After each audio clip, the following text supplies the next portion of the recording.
Narito na ang huling yugto ng kasaysayan ng buhay pag-ibig ni Jeffrey. Nahangad naming magdulot ng kaaliwan sa inyong pakikinig dito sa Ikaw Lamang sa Buhay Ko Love Story. Sabihin mo, titingnan mo na lang ba ako? Paano ko sasagot? Hindi pa man, pinanditilatan mo na ako. Kasi naman sana naman bilang pa-birthday mo na sa akin. Sana linawin mo na yung status nating dalawa. Akala ko kasi, na tayo. Mutual understanding? Oo, kasi wala akong girlfriend. Wala kang boyfriend. Pero palagi tayo magkasama. So, MU na nga tayo. Kung payag ka. Ayoko. Bakit? Malabo yan. Dapat malinaw ang parameters natin. Tayo o hindi tayo. Mahal mo ko o hindi. Mahal kita o hindi. Ganun dapat. Maliwanag. Ayoko ng MU. Kaya lalo kitang nagustuhan eh. Sigurado ka sa mga pasya mo. Gusto lang. Hindi ka. Ako naman ang magsasalita. Pwedeng ako naman muna. Okay, sige. Ikaw naman ang Ako na nga, di ba? Okay, sorry. Tinakpan ko piping mo. Ganito, ha? Noong gabing inabangan kita sa labas ng sementeryo. Sa sementeryo kung saan kayo nakatira. Hindi na kita nakalimutan. Na love at first sight ako sa'yo. Jeffrey. At nagtaka ko, bakit gabi ka nang umuwi galing sa school nung una kitang nakita? Ngayon, alam mo na. Ngayon, naintindihan mo na naging struggles. Oo, pero narinig mo bang sinabi ko na love at first sight ako sa'yo? Oo. Narinig ko naman. Hindi na kita nakalimutan. Nung una kitang nakita, kaya pabalik-balik ako sa sementeryo sa pag-asang makita ka muli at maitanong ang pangalan mo. Pero sa isang biro ng kapalaran, muli tayong nagtagpo noong gabing maglalayas ka. Hindi mo lang alam. Ikaw ang naging anghel ng buhay ko. Nika, noon hanggang ngayon, ikaw lang ang narito sa puso ko. Totoo. Ano pa bang patunay ang kailangan kong sabihin o gawin? Wala na nga. Naniniwala naman ako. At yan lang ang gusto ko marinig. Ano? Tayo na ba? Ano ba ang gusto mo? Na maging tayo na talaga. Eh di, tayo na nga. Gusto kong marinig. Ang alin? Alam mo na yun. I love you too. I love you. Love you. Love you too. Nika, salamat. Salamat. Oh. Hanggang holding hands lang. Ha? Mahirap na. Baka matukso tayo. Sige na nga. Promise. Hihintayin mo ako makatapos at matupad ang plano para kina nanay. Oo, pangako, maghihintay ako. Hindi ako magiging sagabal, kundi magiging katuwang mo para matupad mong pangarap mo sa iyong pamilya.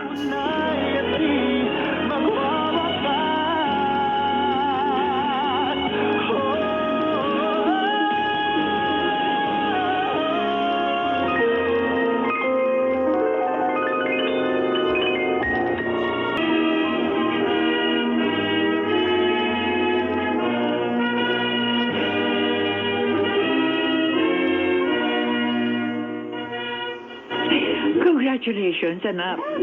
Sa wakas, graduate ka na. Salamat, Nay. Pansamantala, mananatili pa rin po ako sa shelter. Pero may naghihintay na sa akin trabaho. Doon mismo sa kumpanya nang nag-sponsor sa akin sa college. Totoo nga kahit mahirap ang buhay natin, pwedeng matupad ang pangarap mo, anak. Nagkamali ako. Nakita ko mga pagsisikap mo.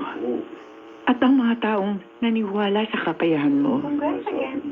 Napakalaki kong tanga. Ay, Ako mismo na yung ina.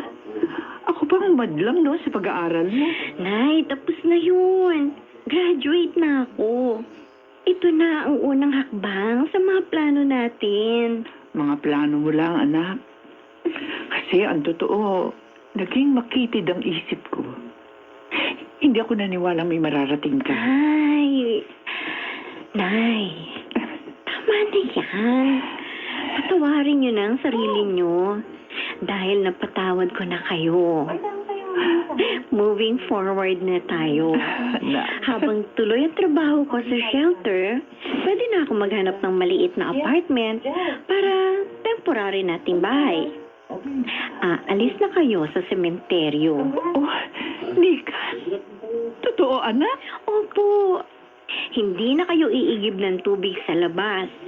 Hindi na kayo makikikabit ng kuryente sa kapitbahay. Magkakaroon na tayo ng sariling kuryente, tubig, at higit sa lahat, sarili at disenteng banyo. Oh, Nika. Nika, salamat, anak. Salamat sa mga pagsisikap mo.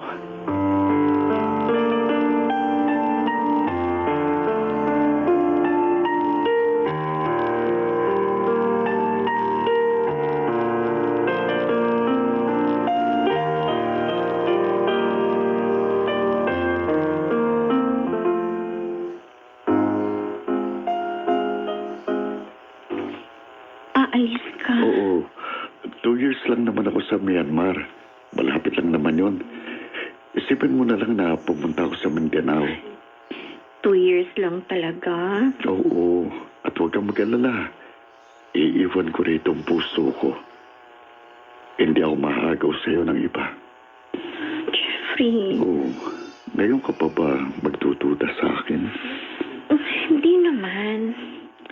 Hindi lang kasi ako sanay na magkalayo tayo. Araw-araw sinusundo mo sa trabaho. Inahatid pa uwi sa apartment. Pag umalis ka, mag-isa na akong uuwi. Kasi gusto kong makaipon para sa Saan? future natin. Hindi ka pa makakaipon kung narito Nika, ka. mas magandang opportunity na inaalok sa akin. 2 years lang naman. Kung maihahanap kita ng trabaho ron, pwede kang sumunod sa akin. Doon na tayo pareho magtrabaho. Sige, papayag ako. Pero, pangako mo babalik ka. Babalikan mo ko after 2 years. Oo, mahal. At saka, hindi naman mapuputol ang communication natin. May email, may chat, may video call pa. Araw, Ang bilis ng panahon. Nakaisang taon na si Jeffrey sa Myanmar. Oo nga, Guying. Ilang buwan pa. Kakabalik na rin siya dito. Lagi nga rin nagchat-chat sa akin si Jeffrey. Sabi niya, parang Pilipinas din doon. Pwede kong subukin magtrabaho din doon. Nika! Nagkausap ba kayo ni Jeffrey? Sa araw na ito, hindi pa po. Hindi siya naka-online mula kanina umaga eh. May nangyayari pala sa Myanmar. Ho? Nagkakagulo raw. Paano ang gulo? Halika kayo, Goying, Nika, Oh. sa office ni Serene. Ibinabalita ang kudita. May nangyaring military takeover. Ipinakulong nilang kasalukuyang democratic leader ng bansa at nagkakagulo mga tao. May protesta at inaaresto mga nagpoprotesta. Ay, hindi. Paano kaya si Jeffrey? Subukin natin tawagan. Guying, kinakabahan ako. Lakasan mo loob mo, Nika. Nasisiguro kong taga Myanmar lang ang apektado sa gulo. Yung hindi nila citizen, hindi naman nila siguro gagalawin. Tatawagan ko ang kakilala ko sa DFA. Baka matulungan nila tayo na ilocate si Jeffrey.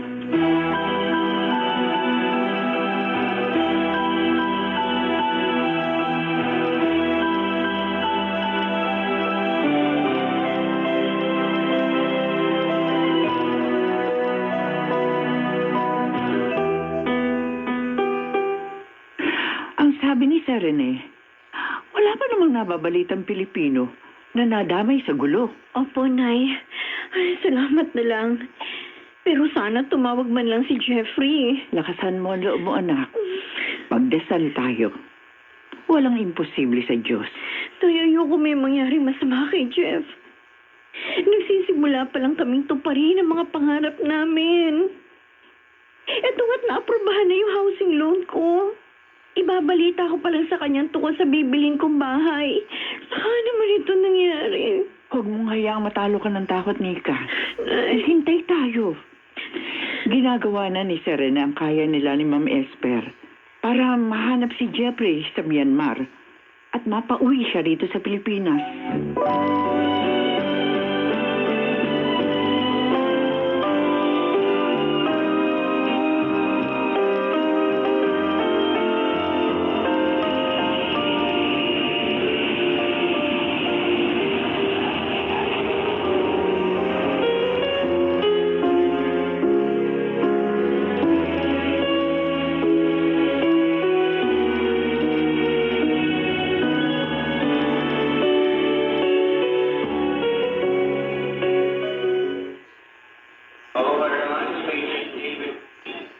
Jeffrey! Jeffrey, narito ako! Nika! Nika! Salamat! Nakauwi na ako. Jeffrey! Natanggap namin ang message mo. Agad kami pumunta dito sa airport. Naroon sa kotse si Naguying, si Nanay, si Ma'am Esper, si Sir Rene. Lahat kami nag-aalala sa'yo. Huwag ka nang umiyak. Narito na ako. Ligtas ako. Nagtago lang kami ng ilang araw sa isang bahay na malayo sa trabaho ko. Nagkakagulo kasi. Hindi namin alam kung paano kami makakalabas sa mga protesta at kabi-kabi lang pag-aresto ng militar. Huwag ka na ulit aalis, ha? Huwag mo na ulit ako maiiwan. Hindi na, mahal ko. Kung mag-a-abroad man akong muli, titiyakin ko magkasama tayo. Oo, Jeff. Kahit saan, sasama ako sa'yo. Huwag mo na ulit ako maiiwan. Nika. I love you, Jeff. Mahal na mahal kita. Di ba? Ikaw ang first love ko. Mas lalo kitang minahal ngayon. At wala na akong ipagmamahalin. Dahil ikaw lamang sa buhay ko. Pangarap ko ang ibigin ka at sa habang panahon ikaw ay makasama.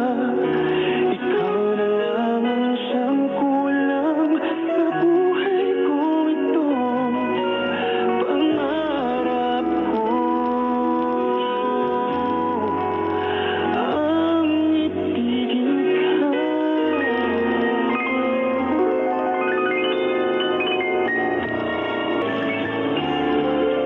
Sa taong may pangarap, sa taong determinadong umahon sa hirap, laging may paraan.